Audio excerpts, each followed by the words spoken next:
나 요한은 아시아에 있는 7교회에 이 편지를 씁니다. 지금도 계시고 전에도 계셨고 또 앞으로 오실 분과 그의 보좌 앞에 있는 7영과 죽은 사람들의 첫 열매시요 땅 위의 왕들의 지배자이신 예수 그리스도께서 내려주시는 은혜와 평화가 여러분에게 있기를 빕니다. 예수 그리스도께서는 우리를 사랑하시며 자기의 피로 우리 죄에서 우리를 해방하여 주셨고 다 함께 우리로 하여금 나라가 되게 하시어 자기 아버지 하나님을 섬기는 제사장으로 삼아주셨습니다. 그에게 영광과 권세가 영원무궁하도록 있기를 빕니다. 아멘. 네, 안녕하십니까. 네, 오늘도 이렇게 좋은 주일날 하나님께서 우리를 부르셔서 한 모임 가운데로 인도해 주시고 또 말씀과 찬양으로 우리를 하나님 안에 하나로 묶으시는 그 은혜의 자리에 오게 하신 것을 감사드립니다. 참 그 좋은 날들입니다. 우리가 삶을 뒤돌아봤을 때 그때 너무 좋았는데 라고 하는 그 시간이 바로 오늘일 수 있기 때문에 매 순간 우리가 순간을 하나님으로부터 나에게 오는 선물로 인식하고 그 순간을 기쁨과 감사로 또 충실히 살아내는 복된 날들 되시길 축원드립니다. 저는 지난번에 그 요한계시록에 대해서 잠깐 설교를 할 때 구약 성경의 야훼 하나님, 특히 이제 출애굽기 3장에 있는 나는 스스로 있는 자다라고 하는 그 말씀에 해당하는 에흐에 아슈에로 에흐에라고 하는 그 용어가 언약의 이름 또 임재의 이름으로 그 백성과 함께 백성이 있는 곳에 함께 계시는 하나님이라는 그 말씀으로 우리 신약의 예수 그리스도와 어떻게 그것이 연결되는지에 대해서 잠깐 말씀을 드렸었습니다. 오늘은 이 요한계시록 말씀, 이제 사실 요한계시록은 어떻게 보면 2장과 3장에 걸쳐서 7교회에 대한 메시지가 나오는데 그 메시지가 요한계시록 전체의 메시지입니다. 그래서 그 메시지들이 다른 방식으로 변주 확산되는 것이 요한계시록 22장까지의 내용이기 때문에 계획은 이제 그 2장과 3장까지 제가 말씀을 좀 전하려고 생각을 하고 있고, 오늘은 그 7교회로 들어가기 전에 다시 한번 이 하나님에 대해서 요한이 말하는 그 하나님에 대해서 잠깐 생각을 하고 좀 그러려고 합니다. 우리 박성희 성도님 또 같이 두 부부께서 그 요한계시록에 대한 쇼츠를 이렇게 인터넷에 올리는 걸 이제 듣거든요. 근데 이게 사실 쉽지 않은 책이고 해서 굉장히 어려운 내용인데도 두 부부가 아주 그 알차고 또 아주 핵심적인 메시지들을 잘 그 요약해서 올리는 걸 보고 참 요즘에 이러기 쉽지 않은데, 그래서 여기 이제 오늘 말씀드리기 전에 두 분이 더 힘내시고 열심히 하시라고 또 격려하고 싶은 마음도 생겼습니다. 네, 열심히 좋아요 누를게요. 네, 오늘 우리가 읽은 본문 4절부터 6절까지의 내용인데요. 지난번에 잠깐 말씀을 드렸던 것처럼 4절과 8절에 똑같은 문구가 있습니다. 지금도 계시고 전에도 계셨고 앞으로도 오실 전능하신 주 하나님이라고 하는 이 문구가 4절과 8절에서 이 문장을 감싸고 있기 때문에 이 가운데 있는 문장의 내용들이 뭐냐면 바로 그 분을 설명하는 말씀인 거죠. 그래서 이 부분을 그 안에 있는 내용에서 사도 요한이 말하는 하나님에 대해서 여러분과 잠깐 생각을 해보고자 하는 것입니다. 이 신약 성경을 기록한 사도들은 그 이전에 이스라엘 민족이 전통적으로 이해하고 있었던 그 하나님과 다른 이해를 그들의 편지 안에서 드러냅니다. 그 전통적인 이스라엘의 하나님은 바로 여기에 근거를 하고 있죠. 우리가 흔히 이제 쉐마 이스라엘이라는 그 이름 타이틀로 이 문장을 기억하고 있는데, 들으라 이스라엘아라는 말이거든요. 그 신명기 6장 4절부터 9절까지 나오는 그 문단의 그 첫 부분입니다. 이스라엘은 들으십시오. 주님은 우리의 하나님이시오. 주님은 오직 한 분뿐이십니다. 이것이 이스라엘 유다 백성이 자신들이 섬기는 야훼 하나님에 대해서 갖고 있는 가장 기본 전제였습니다. 하나님은 한 분이신 분, 우리의 주님은 한 분이신 분이라고 하는 전제였죠. 그런데 신약 성경의 기록자들은 이 같은 하나님을 믿는다고 말하면서도 자신들의 서신서 안에 하나님의 칭호를 셋으로 나눠서 언급을 합니다. 하나님 아버지, 그리고 그 아들 예수 그리스도, 그리고 그분들이 보내신 성령이라고 하는 세 칭호를 사용해서 하나님을 설명하는 거죠. 그러니까 이 부분은 유대인들에게서는 이 문장에 기초하고 있는 그들의 신관에 입각해서 볼 때 완전히 받아들일 수 없는, 우리 하나님은 한 분인데 여기 갈릴리의 이단들은 말하기를 하나님이 세 분이라고 말하는 겁니다. 그러니까 이것을 받아들일 수가 없는 것입니다. 우리가 흔히 위격이라고 하는 그 표현으로 잘 알려져 있는 이 신약 성경의 사도들이 얘기했던 하나님은 한 분이시면서 동시에 세 분이라고 하는 이 말로는 맞지 않는 어불성설의 표현을 과감하게 쓰는 것이죠. 그 신약 성경의 사도들은 말합니다. 하나님은 단독자가 아니고 유일하신 한 분 하나님이시면서 동시에 독립된 세 위격의 하나님이라는 이 어불성설을 주장하는 것입니다. 사도 요한 역시 오늘 우리가 읽은 이 서신의 앞부분 문장 안에서 그런 다른 사도들과 그 하나님에 대한 인식을 공유하고 있다는 걸 우리가 보게 되는 것입니다. 자, 이제 사도 요한이 말하는 그 하나님에 대해서 이야기를 해볼게요. 맨 먼저 나오는 여기 지금도 계시고 전에도 계셨고 앞으로 오실 분, 뭐 이 표현은 우리가 이제 구분해서 보자면 성부 하나님에 대한 칭호로 우리가 이해할 수 있을 것입니다. 왜냐하면 이 부분은 특별히 그 이사야서 41장 또 44장, 48장에서 처음이요 마지막이시다. 우리 하나님은 처음이요 마지막이시다라고 하는 그 표현이 계속 나오거든요. 바로 그 표현을 좀 더 확장한 표현이 바로 이 표현입니다. 그래서 8절에서는 이사야서 40장, 41장, 44장, 48장에 나오는 그 표현을 이 헬라어 알파벳 알파요 오메가라고 하는 표현으로 여기다 옮기고 있는 것이죠. 그런데 요한계시록에서는 22장 13절 맨 끝에 마지막 장에서 이 표현을 또 씁니다. 거기에서 말하는 화자가 주 하나님일 수도 있고 어린 양 예수 그리스도일 수도 있는데 그 표현이 애매해요. 뭔가 이걸 말하는 분이 누구인지, 나는 알파요 오메가다라고 하는 말씀하는 분이 애매하긴 한데 이 부분을 분명히 예수 그리스도께 돌리고 있는 겁니다. 그러니까 사도 요한은 분명하게 인식하고 있는 것이죠. 구약의 야훼 하나님이 곧 우리 주 예수 그리스도시다라고 하는 인식을 갖고 있는 겁니다. 이렇게 본다면 요한계시록 초반에 있는 이 말씀과 맨 마지막에 있는 이 말씀을 일직선으로 쭉 그으면 하나의 선이 생기는데, 요한계시록 메시지가 모두 다 이 선을 중심으로 쭉 흘러간다고 보시면 되는 겁니다. 이게 요한계시록의 핵심 메시지인 것이죠. 바로 하나님의 영광, 역사를 주관하시는 하나님의 영광을 말하고자 하는 것이 요한계시록의 핵심 메시지인 것입니다. 그래서 처음이며 마지막이신 이 하나님에 대해서는 지난번에도 조금 얘기를 했기 때문에 요건 지나가고, 요한이 말하는 이 두 번째 하나님을 묘사하는 하나님에 대한 두 번째 묘사가 뭐냐면 여기 4절 막바지에 나오죠. 보좌 앞에 있는 일곱 영이라고 하는 표현을 쓰고 있습니다.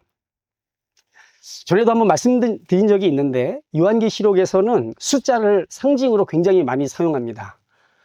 4, 7, 10, 12 그리고 12에서 파생된 14만 4천이라고 하는 그런 숫자들을 많이 사용을 합니다. 특히 그 중에서 이 7이라고 하는 숫자는 다양한 상징에 가장 많이 사용되는 용어입니다. 봉인도 그렇고, 일곱 대접도 그렇고, 나팔도 그렇고, 막 일곱이라는 게 엄청 많이 사용되거든요.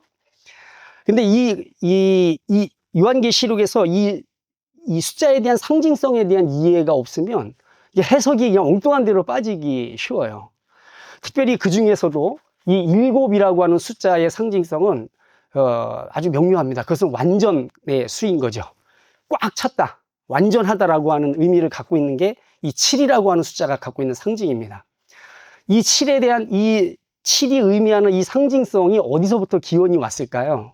그것은 당연히 7일 동안에 걸쳐서 이 세상을 창조하신 그 창조의 기사에서부터 이 7이라는 숫자의 완전성의 의미가 온 것입니다. 그렇기 때문에 보좌 앞에 있는 이 일곱 영이라고 하는 이 표현은 영이 일곱이 계시다라고 하는 그런 의미가 아니라 완전하신 영, 하나님의 보좌 앞에 있는 완전한 영을 가리키는 표현이 바로 보좌 앞에 있는 일곱 영이라고 하는 말의 뜻인 것입니다.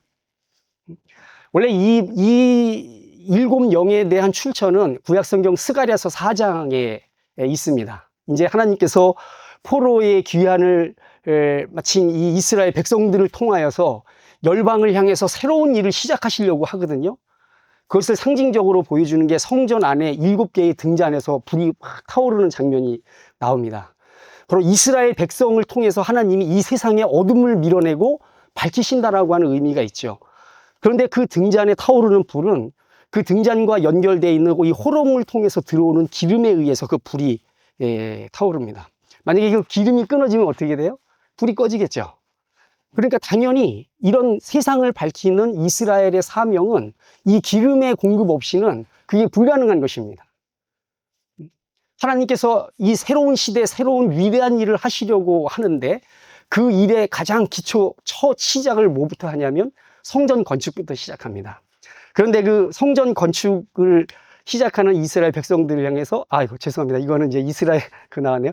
성전 건축을 처음 시작하는 그때 그 일이 어떻게 이루어질 것이냐를 이야기하면서 여기 이렇게 말합니다. 이는 힘으로도 되지 않고 권력으로도 되지 않으며 오직 나의 영으로만 될 것이다. 이스라엘 백성들은 포로 생활을 하면서 제국의 힘이 얼마나 막강하고 엄청난 것인지를 경험했거든요. 그 사람들은 이 신전 자체의 규모도 틀렸습니다. 이 솔로몬 예루살렘 성전이 엄청나게 어마어마한 규모인 것처럼 말하지만 그 대제국이 세우는 신전들에 비하면 우리나라 경복궁, 덕수궁 이런 것들 저 자금성에 갖다 놓으면 조그만 이렇게 구석에 있는 집만 한 거 아니에요. 그러니까 그 규모와 그 웅장함이 어마어마한 거죠. 제국이 동원하는 이 힘의 크기가 어떤 것인지, 그 권력이 어떤 위력을 갖고 있는지를 몸으로 경험한 사람들이 포로 이 당시 사람들이었습니다. 그런데 하나님께서 새 역사의 새로운 일을 시작하면서 성전을 건축하는데 그 일은 어떤 큰 권력, 힘 이런 걸로 되는 것이 아니라 하나님의 영으로만 이 일이 가능하다라고 말하고 있는 것입니다. 그러니까 이스라엘이 세울 이 새로운 성전은 어떤 웅장한 규모의 성전이 아닌 거예요. 뭔가 다른 성전인 것입니다. 하나님의 영이 그 일을 하실 것이기 때문에 그런 것이죠.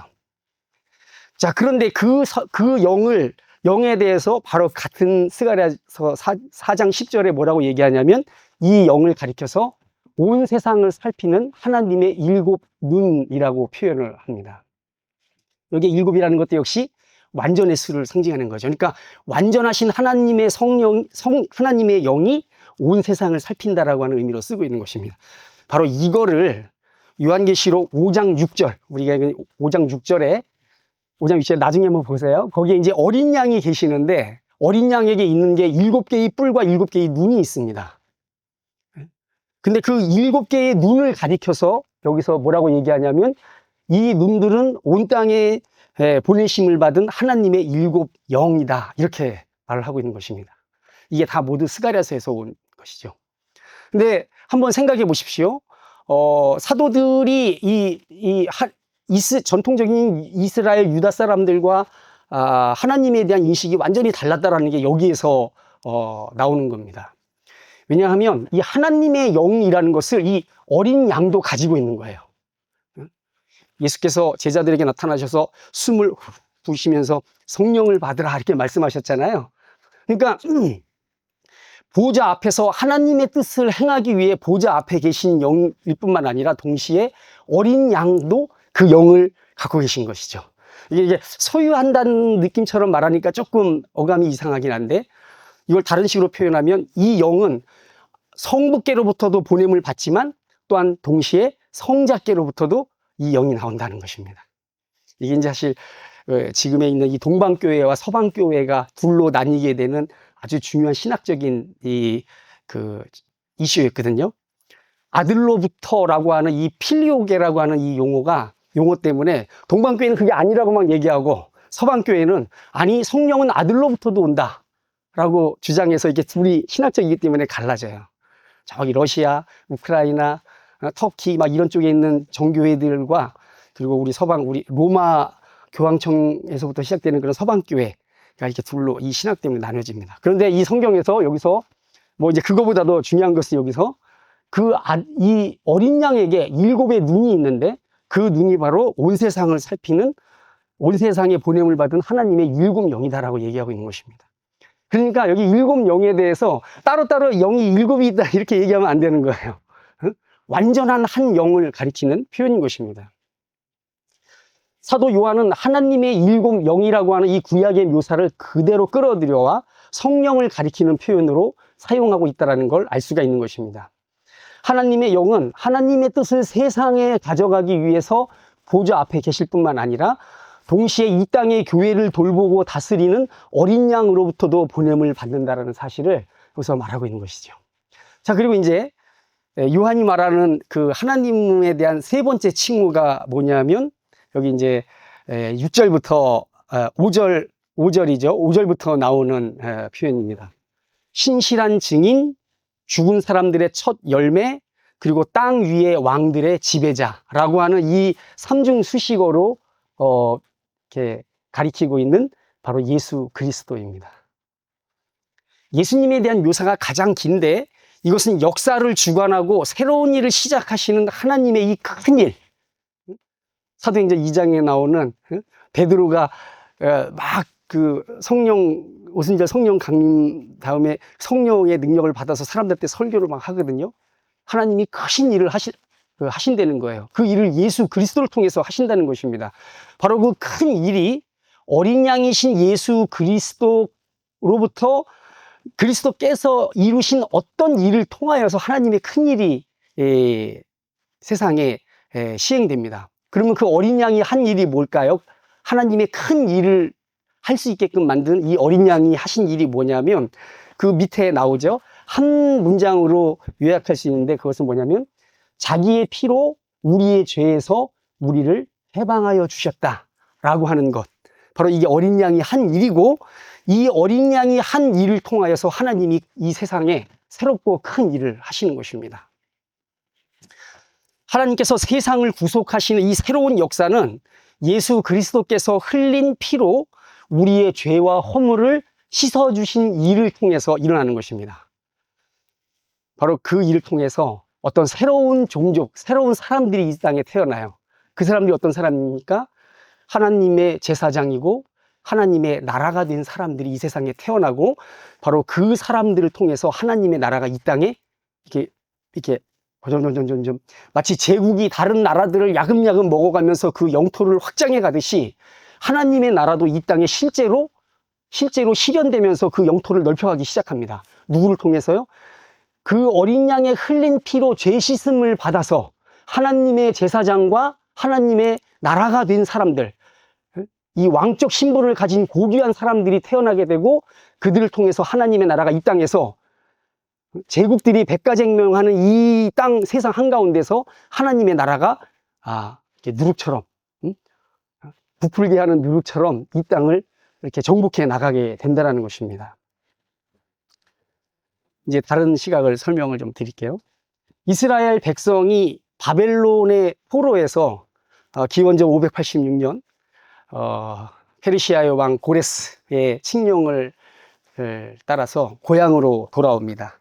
그 사람들 돌아오면서 막 희망에 엄청 부풀죠. 이사야서에 나오는 것처럼 막 이렇게 높은 곳이 낮아지고 막 하면서 광야에 샘물이 흐르고 하는 그런 희망과 포부를 가지고 예루살렘으로 돌아옵니다. 그리고 돌아와서 성전을 건축하면서 하나님께서 이루실 위대한 나라를 꿈꾸면서 이제 새로운 삶을 시작을 하죠. 그런데 문제는 그렇게 함에도 불구하고 그들은 여전히 고향 땅에서 포로 생활을 해야 했습니다. 귀향한 후에도 페르시아가 200년간 유다를 지배했습니다. 200년간. 뭐 세금 걷어가고 막 하는 있는 거죠. 우리는 국가를 이뤘지만 이 주권이 다른 나라에 있는 거예요. 그래서 페르시아가 200년을 통치를 했습니다. 그 후에 이집트에 프톨레마이오스라고 하는 이 왕조가 한 150년 가까이 또 지배를 했습니다. 그리고 죄송합니다. 그 전에 알렉산더가 이 페르시아를 무너뜨리고 한 10년간 통치를 하죠. 근데 알렉산더가 죽고 난 다음에 그 마케도니아 왕국이 4분 오열하니까 그 틈에 이집트의 왕조가 유다를 집어삼켜서 또 150년 동안 지배를 합니다. 그리고 그들의 힘이 쇠락하자 다시 시리아의 제국, 셀류쿠스라고 부르는데, 시리아 제국이 또 유다를 먹어서 30년간 또 유다를 지배를 합니다. 이게 뭐예요, 그러니까? 돌아와가지고 희망에 부풀어서 뭔가 큰일 한번 해보려고 막 하는데, 수백 년 동안 계속 주인의 이름만 바뀌었지 계속 자기의 땅에서 포로 생활을 하는 것입니다. 유다 백성들은 자기들의 희망과 달리 반복해서 이 제국의 권력 아래에서 굴복해 있어야 했습니다. 그들을 지배하는 제국의 이름들만 계속 바뀔 뿐, 이스라엘은 이 세상의 실질적 지배자인 제국의 황제의 그늘 아래에서 살아야 했던 거죠. 이 아까 맨 마지막에 30년간 지배했던 이 시리아의 셀류코스 왕조의 막바지에 이 유다에서 반란이 일어나요. 망치를 쓰는 자라는 이름을 가진 이 마카비라고 하는 형제들이 사람들을 이렇게 모아서 반란을 일으키고, 그래서 그게 성공을 합니다. 독립전쟁이 성공을 하는 거죠. 마카비 왕조, 그 뒤에서 하스몬 왕조라고 하는 이 두 왕조가 한 100여 년간 이제 독립된 국가를 만들어서 이렇게 통치를 합니다. 그런데 문제는 그 안에서도 계속해서 세력 다툼, 권력 다툼이 계속 일어나는 겁니다. 그러니까 이게 무엇입니까? 엉망진창이 돼버린 거예요. 그 제국의 통치를 받는 동안에 그 제국이 외부에만 있는 것이 아니라 그 제국의 힘이 이스라엘 내부 안에 이미 들어와 있었던 것입니다.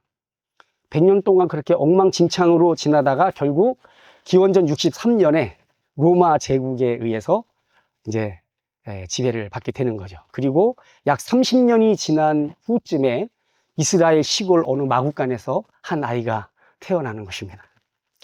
아무튼 이 피지배의 긴 역사 과정을 거치면서 유다 이스라엘은 문화적 종교적인 큰 격변을 겪습니다. 자기들이 지켜왔던 무슨 순수 종교, 순수 전통, 순수 혈통 막 이런 것들이 막 엉클어져 가지고 엉망이 되는 거예요. 야훼 하나님을 섬기는 참된 종교의 실체가 무엇이고, 또 자비롭고 은혜로우신 하나님께서 통치하시는 하나님의 나라라는 것이 어떤 나라인지조차 제대로 기억도 없고 제대로 정리도 되지 않은 상태에서 그렇게 흘러온 것입니다. 바로 그때 나사렛의 한 목수가 나타나서 하나님이 진짜 의도하신 것, 이스라엘 백성에게 정말로 원하신 것이 무엇인지를 새로운 시각으로 말씀하기 시작했고, 사람들은 그것을 낯설게 듣게 된 것입니다. 역사 속에서 그들 앞에 번갈아 나타나서 지배권을 주장했던 모든 제국의 이름만 달랐을 뿐, 그 제국들은 하나의 논리와 정신을 가지고 있었습니다. 그것은 힘의 논리, 지배와 피지배의 논리, 그리고 강자와 약자의 논리였습니다. 이 세상은 마치 자연계와 같아서 강자가 약자를 포식하는 것이 자연의 법칙인 것처럼 이 세계 역사에도 그 하나의 법칙만이 존재한다라고 하는 것이 모든 이름만 바뀐 모든 제국들이 가지고 있는 공통된 사상이었던 것이죠. 그 제국 정신의 내부로 들어가면 나를 위해서 타자를 밖으로 밀어내는 논리, 그렇게 나를 확장시켜가는 논리, 여기에서 파생되는 갈등과 경쟁을 힘으로 극복하면서 나를 오롯이 모든 것들 위에 우뚝 세우는 정신만이 그 내부에 있었습니다. 이 정신을 표현하는 것이 각 제국을 대표하는 제국의 신들이었죠. 그 각 제국의 신들을 보면 그 제국이 가지고 있는 가치와 정신이 무엇인지를 알 수가 있는 겁니다. 모든 제국들은 자기들의 신을 그렇게 사용했던 것입니다. 그 신들이 제국의 정신의 샘이 되어서, 여기 좀 묘사를 하자면 창세기 때 그 생각나죠? 에덴 동산에서 4개의 강이 흘러서 온 지면을 적시는 광경이 있죠? 그것처럼 이 제국의 신들이 마치 그런 샘 역할을 해서 그 제국 전체를 적시는 그런 역할을 했던 것입니다. 어쩌면 신약 시대에 들어설 때쯤에 유대인들이 이 한 분이신 야훼 하나님에 대해 가졌던 생각도 바로 그런 제국들이 가졌던 생각과 똑같은 생각으로 하나님을 섬겼을 수 있는 것입니다. 다른 민족을 밀어내고 자기들을 모든 민족들 위에 우뚝 세우시는 그 만군의 하나님에 대한 비전이 메시아로 오실 어떤 다윗의 후손을 기다리는 그 소망의 투사가 되어 있었습니다. 아까 우리 목사님 말씀하셨죠. 종려주일에 대한 의미. 그러니까 사람들이 막 기적을 일으키고 말이죠. 막 5천 명을 먹이고 막 이러는 분이 이스라엘의 수도인 예루살렘으로 들어오니까 이제 뭔가 엄청난 일이 벌어질 거라는 기대감에 사서 막 호산나 다윗의 아들이여 우리를 구원하소서 막 외치는 거 아니겠습니까? 그들이 봤던 예수님에 대한 이 상이 어디서 왔던 걸까요? 오랫동안 피지배의 세월을 겪으면서 제국의 정신이 그들의 DNA를 바꾼 것입니다. 이스라엘 백성의 유전자를 바꾼 거예요. 압제의 그늘 밑에 사는 고통을 누구보다 잘 알았던 이스라엘의 소망은 오랜 시간 번갈아가며 제국의 통치를 받는 동안 어느새 제국의 얼굴을 닮아 있게 된 것입니다. 저들처럼 우리도 강력하게 열방을 지배하는 강한 국가를 이루고 싶다라고 하는 꿈.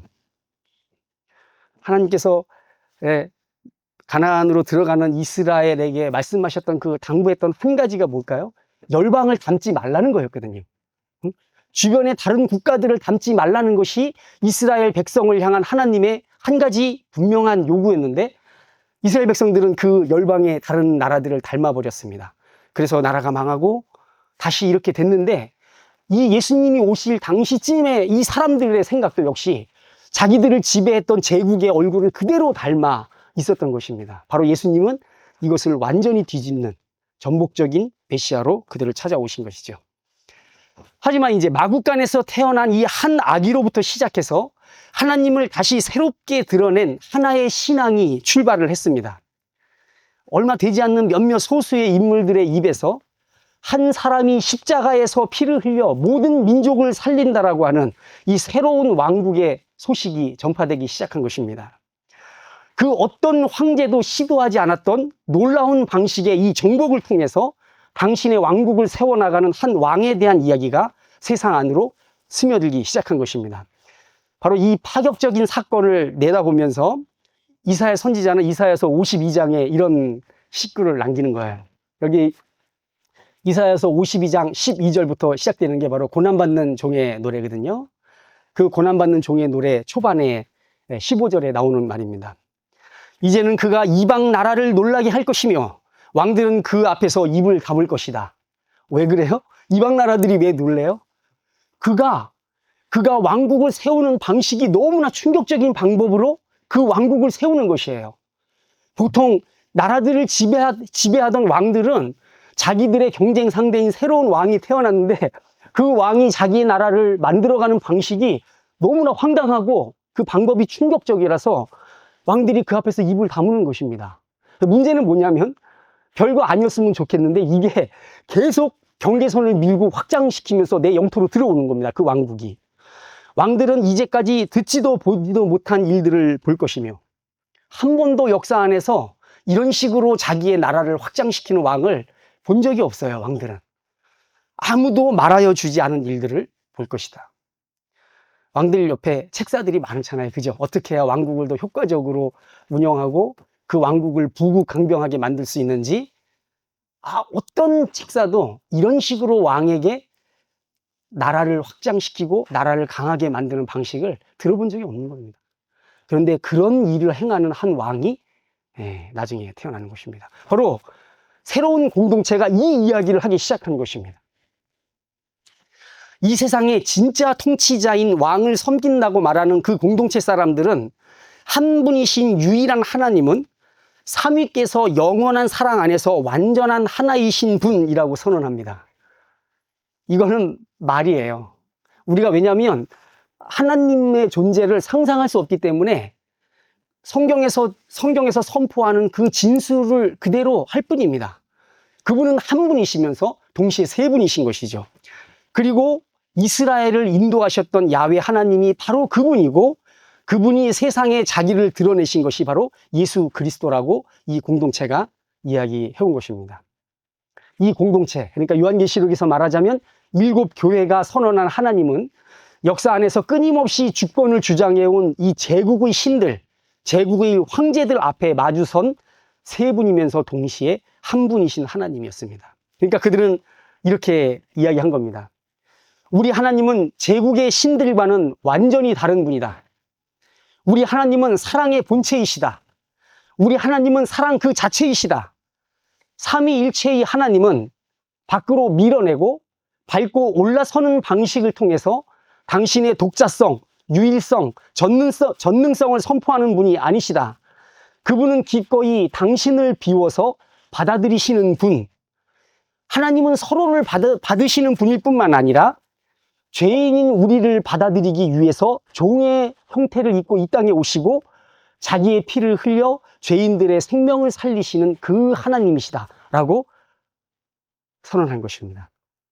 바로 그 사랑의 하나님, 삼위일체의 하나님을 선포하는 교회는 교회의 주인이신 예수 그리스도처럼 고난을 받고 피를 흘리겠지만, 여기 이제 요한계시록 그 교회들에게 그런 선언을 하거든요. 고난이 아직 남아있고 더 큰 고난이 기다리고 있다라고 얘기하고 있습니다. 고난을 받고 피를 흘리겠지만 종국의 역사는 예수 그리스도를 통해 나타난 하나님의 의의 통치로 완결될 것이라고 그들은 선언하는 것입니다. 보면 그렇잖아요. 막 죽이고 피 흘리고 막 그러면 이게 끝나야 되는데 예수님을 십자가에 매달았거든요. 그런데 오히려 그렇게 나약하고 연약한 그 사건을 통해서 한 나라가 멈추지 않고 계속 전진을 하는 것입니다. 바로 똑같이 교회들도 그 방식을 따라서 하나님의 나라 확장에 참여하는 사람들이 될 것이라고 교회들이 선언하는 것입니다. 여기 분명한 자신감이 있었습니다. 로마는 멸망할 것이다. 바벨론이 멸망했던 것처럼, 페르시아가 멸망했던 것처럼 로마 역시 멸망할 것이다. 뒤이어 끈질기게 나타날 악의 세력들, 모든 제국은 결국 멸망할 것이다. 그러나 도저히 용서받을 수 없는 죄인들을 자기 생명을 버려 받아들이시는 예수 그리스도의 통치는 영원할 것이고 그 나라는 절대로 흔들리지 않을 것이다 라는 믿음의 선언과 고백이 죽음 앞에서도 계속 이어졌습니다. 이것이 요한계시록 전체에 울려 퍼지고 있는 핵심 복음인 것입니다. 자, 이제 조금 이제 현실적인 얘기, 조금 잠이 깰 만한 말씀을 좀 이제 하겠습니다. 요한계시록에는 말이죠, 땅에 속한 이들이라고 하는 표현이 나옵니다. 이 땅에 사는 자들. 어떤 사람들일까요? 그것은 마지막 날에 그리스도께서 권능을 가지고 이 땅에 다시 오실 때 사탄과 짐승들, 그리고 그들과 함께 영원한 형벌에 처해지는 사람들을 가리키는 표현입니다. 땅에 속한 자들인 것이죠. 예수 그리스도의 날, 구약 성경의 표현에 의하면 여호와의 날에 사탄과 그 짐승들과 함께 심판을 받게 되는 이들이 있다는 것입니다. 그들이 누굽니까? 그들은 회개치 않고 제국의 영을 섬기는 자들인 것입니다. 다시 말해 예수 그리스도를 통한 하나님의 통치, 자기의 피로써 다른 이의 생명을 살리는 이 하나님의 통치를 거부하고 그리스도의 원수로 남기로 작정한 사람들이 이 땅에 속한 사람들입니다. 다른 생명을 억누르고 자기의 번영과 영광을 쟁취하는 걸 이 세상의 유일한 법칙으로 받아들인 사람들, 그 법칙을 칭송하는 사람들입니다. 그 힘에 감탄하는 사람들. 와, 미국이 말이에요, 세계 전 모든 나라 국가의 무기를 다 합친 것보다 더 군사력이 강해요. 와, 막 감탄하잖아요. 십자가에서 피를 흘려 죄인들을 받으신 그리스도의 도에 반하는 제국의 정신과 삶의 방식을 찬양하고 그것을 흠모하는 사람들이 이 땅에 속한 사람들인 것입니다. 그 돈과 군사력만 생각하면 어쩐지 자신감이 막 넘치고 안정감을 느끼고, 때문에 이 세상에서 살아남으려면 그런 것이 꼭 필요하다고 주장하고, 그것들이 우리를 지켜줄 것이기에 돈과 무기의 신이 곧 나의 신이 되어야 한다라고 생각하는 사람들, 이 사람들이 바로 땅에 속한 사람들, 제국의 영에 사로잡혀 사는 사람들인 것입니다. 그들이 제국의 신의 이 신들 사이에 아무리 여호와의 이름을 갖다 붙여도 그 사람들도요 하나님의 이름을 사용해요. 근데 그 하나님을 어디다 갖다 놓냐? 제국의 신전에다가 하나님을 모시는 거죠. 마지막 날에 그들은 자기들이 의지하던 신이 사탄이었다는 사실을 알고 놀라 자빠지면서 지옥에 떨어질 것입니다. 그들은 예수님을 향해 주여, 주여, 주여! 이렇게 부르는 이들이기도 합니다. 이런 이들이 설령 교회 안에 있었다 할지라도, 오래 있었다 할지라도 그들은 그들의 삶과 삶의 지향을 통해서, 지향하는 바가 있잖아요. 추구하는 바. 그들의 생각과 삶이 지향하고 추구하는 바가 있는데, 그런 지향을 통해서 자신들이 삼위일체의 하나님을 알지도 못하는 사람들이라는 걸 드러내는 것입니다. 직설적으로 그들은 하나님께로 가는 유일한 길이신 예수 그리스도를 알지 못하는 사람들인 것입니다. 예수님은 입에 붙어 있죠. 주여 주여도 하죠. 날더러 주여 주여 하는 자마다 천국에 오는 것이 아니라 내 뜻대로 행하는 자가 그 나라에 들어올 수 있다고 예수님 말씀하셨는데, 그들도 역시 주여 주여 하는 것입니다. 그러니까 이런 사람들, 교회 안에 머물러 있지만 하나님을 알지 못하기에 제국의 영들에 종사하는 이들은 우리 주변에 널리고 널렸습니다. 그들은 제국의 무기와 돈을 신뢰하는 사람들이고 그것들의 정당성을 옹호하는 사람들입니다. 심지어 그들은 종교 지도자의 탈을 쓰고 우리 곁에서 활약하는 그런 이들이기도 합니다. 러시아 우크라이나 전쟁 발발 때 두 나라 정교회의 지도자들이 전쟁에 임하는 자기 국가 지도자들을 안수하는 장면이 있었습니다. 러시아 정교회는 우크라이나가 우리의 원수인 거예요. 우크라이나 정교회는 러시아가 우리의 원수인 거예요. 그러니까 이 전쟁을 이겨야 되니까 자기의 지도자들에게 안수하면서 전쟁을 승리로 이끌기를 축원했던 것이죠. 그 종교 지도자들은 우리가 적을 섬멸해야 하는 당위성을 신앙의 이름으로 부여했습니다. 그들은 바알신을 들여와서 이스라엘의 여호와와 바알을 동시에 섬기게 했던 그 이세벨처럼 교회 안에 국가 이데올로기라고 하는 우상을 끌어들여서 예수님과 세상 권력을 함께 숭배하게 한 오늘날의 이세벨들인 것입니다. 그들은 하나님과 국가 이데올로기를 함께 섬기는 혼합 종교의 제사장들인 것입니다. 얼마 전에 미국의 복음주의권이라고 칭하는 그 목회자들이 몰려가서 이란을 상대로 전쟁을 행하는 트럼프 대통령의 머리에 안수하는 일도 있었습니다. 차마 여러분 아카데미상 수상식에서 한 여배우가 앱스타인 그 문서를 공개하게 만드는데 자기 돈 2,500만 달러 쓰겠다고 얘기했잖아요. 그죠? 정말 차마 입에 올리기 어려운 더러운 추문을 꼬리처럼 달고 있는 자, 전쟁을 통해 수조 원씩 돈을 벌어들이는 이들을 대리해서 전쟁을 수행하는 자, 권력을 지속하기 위해 거짓말을 아무렇지도 않게 만들어서 국가 간의 전쟁을 벌이는 일도 불사하는 사람들의 대표를 하나님의 이름으로 축복하는 장면이었습니다. 우리나라도 군부 독재 때 조찬기도회에 우르르 몰려가서 그 독재자가 영원하기를 축원했던 그 정신 나간 사람들도 많지 않았습니까? 그들은 트럼프가 하나님의 성전을 수행하는 하나님의 종으로 보였던 것 같습니다. 야, 저 이스라엘의 종교 독재 정권이 수만 명씩 죽이는데 그들을 타도하는 하나님의 성전을 치르는 지도자라고 생각을 했을 수 있죠. 그래서 토마호크 미사일로 어린 여학생들 100 몇십 명씩 죽이는 그런 일들을 벌이는 겁니다. 이런 착시 현상은 삼위일체의 하나님이 아닌 당신의 피로 죄인들을 죄에서 해방시키는 예수 그리스도가 아닌 교회 안에서 제국의 신, 바벨론의 신을 섬겨왔기 때문에 이런 착시 현상이 일어나고 있는 것입니다. 저는 그래서 개인적으로 그들과 그리고 그들에 의해서 신앙 교육을 받은 성도들이 생각하는 하나님의 나라, 하나님의 통치가 대체 무엇일까를 생각해 보게 되는 것입니다. 이 땅에 하나님의 나라가 임하게 할 때 대체 무엇이 하나님의 나라고 하나님의 통치인지 가르쳤는지, 그리고 그들이 뭘 배웠는지 그게 되게 궁금한 것이죠. 그들은 자신들이 추앙하는 그런 나라를 세우는 일에 십자가에서 보혈을 흘리신 우리 예수님께서 어떤 역할을 하실 거라고 꿈꾸는지 정말 궁금하기 짝이 없는 것입니다.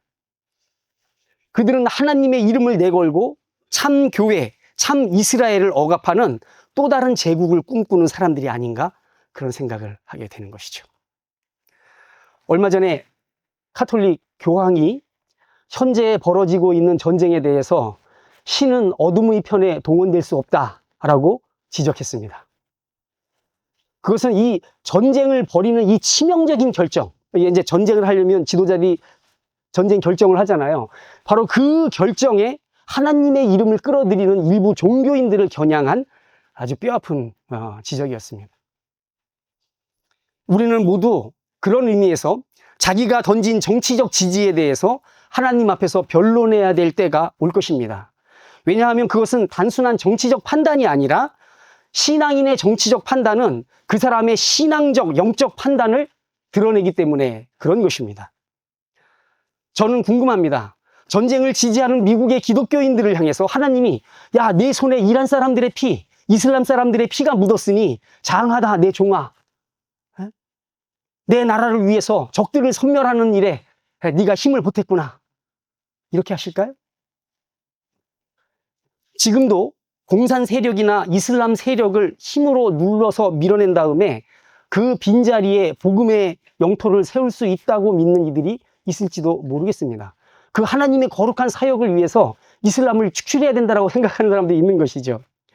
만일 저와 여러분이라면 기독교의 이름으로, 예수의 이름으로 내 민족, 내 나라에 폭탄을 투하하고 내 가족과 내 이웃이 그 폭탄에 의해서 죽은 사람들이라고 한다면 전쟁이 끝난 다음에 그들이 말하는 복음을 영접할 수 있겠습니까?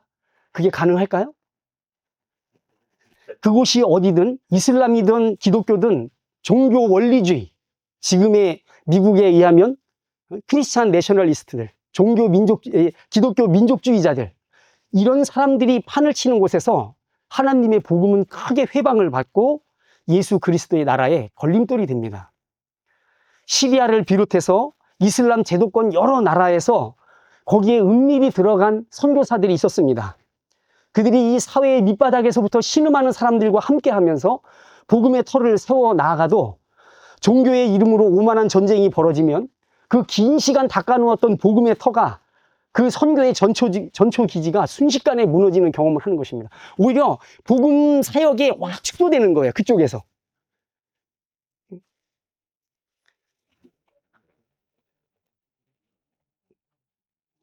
제국의 영에 도취한 종교 지도자들은 세계를 복음화한다는 거창한 구호를 함부로 남발합니다. 마치 자기가 살아 생전에 세계가 복음화되고 예수님께서 재림하는 모습을 보겠다라고 하는 그런 거룩한 야망에 불타는 사람들이죠. 사람들의 방송을 교회가 좀 커지고 유튜브나 방송을 통해서 이름이 좀 이렇게 막 날리고 하면 사람들의 지지와 환호를 조금만 받아도 자기가 마치 현대의 바울이 된 것처럼 과대망상에 빠지는 이런 얄팍한 영성을 가진 이들이 기독교 교회 안에 즐비합니다. 하지만 우리 하나님은 인생이 아니십니다. 우리는 100년도 채 안 돼서 먼지로 돌아가지만 우리 하나님은 1000년을 하루처럼 여기시는 분입니다. 만일 하나님께서 힘으로, 권력으로 세상을 하루아침에 정복하려 하셨다면 이미 세상은 하나로 통일되었겠죠. 하지만 우리는 생각해야 하는 것입니다. 왜 하나님이 바벨론의 느부갓네살 왕처럼, 로마의 아우구스투스나 아니면 중국의 진시 황제처럼 마국간에서 태어나 그런 황제들이 아니라 마국간에 태어나 끝내 십자가에 달리는 길을 걸어가셨는지 우리가 생각을 해야 된다고 하는 것입니다. 삼위일체의 우리 하나님은 십자가의 방법으로 세계를 정복하려 하시는 분인 것입니다. 이것이 마그날리아 데이, 하나님의 큰 일인 것이에요. 이것이 그래서 완전히 다른 분인 겁니다.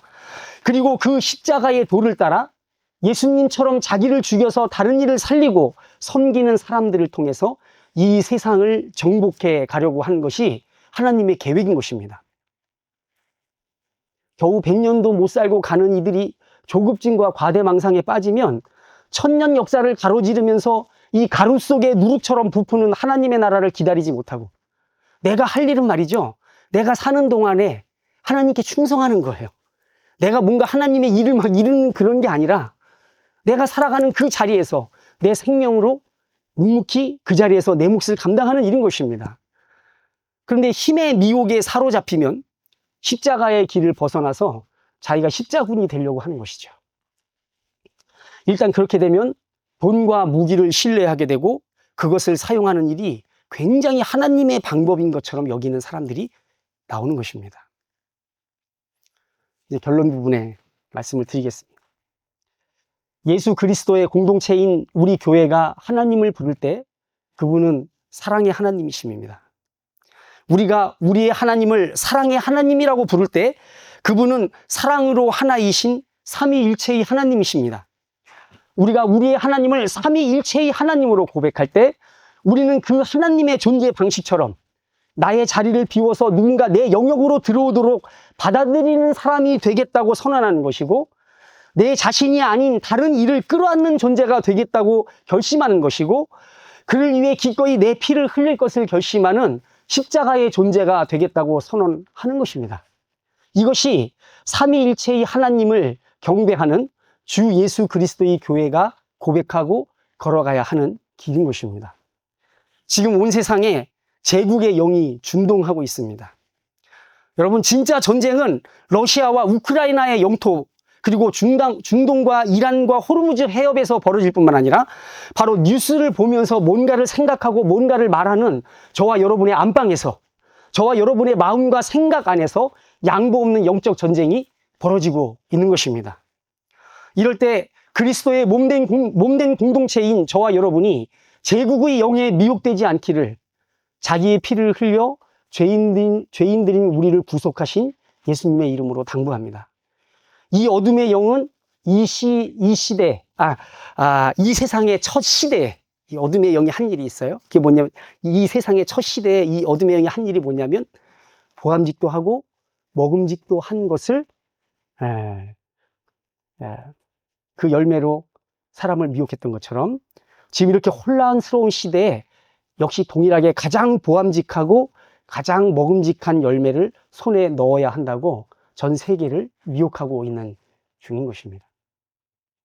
그것이 있으면 마치 우리가 신이 된 것 같은 착각에 빠지게 만드는 것들을 구하고 그것들을 칭송하라, 우리의 마음을 부추기고 있습니다. 요한계시록의 어조로 말씀을 드리면, 이 땅에 전쟁을 일으켜 타인의 피를 흘리고 그것을 통해 이익을 추구하며 더 나아가 신앙의 이름으로 그것을 미화하는 자들과 그들을 주무르는 악한 영들을 하나님의 어린 양께서 반드시 심판하실 것입니다. 저와 여러분은 부디 하나님 아버지와 예수 그리스도의 성령 안에서 깨어 있어서 이 제국의 영들을 거부하고 예수님의 길을 따라가는 제자도를 걷기로 결심하는 참 교회의 성도들 되시길 바랍니다. 저들의 걸음걸이는 역사의 먼지에 덮여서 금방 사라질 것이지만, 비록 지금 지는 것 같고 패배하는 것 같고 나약한 것처럼만 보이는 그 예수님의 길을 따라가는 이들의 발자취는 영원히 지워지지 않고 우리 하나님의 눈앞에 뚜렷하게 남게 될 것입니다. 저와 여러분이 바로 그 길을 걸어가는 복된 성도들 되시기를 주님의 이름으로 축원드립니다.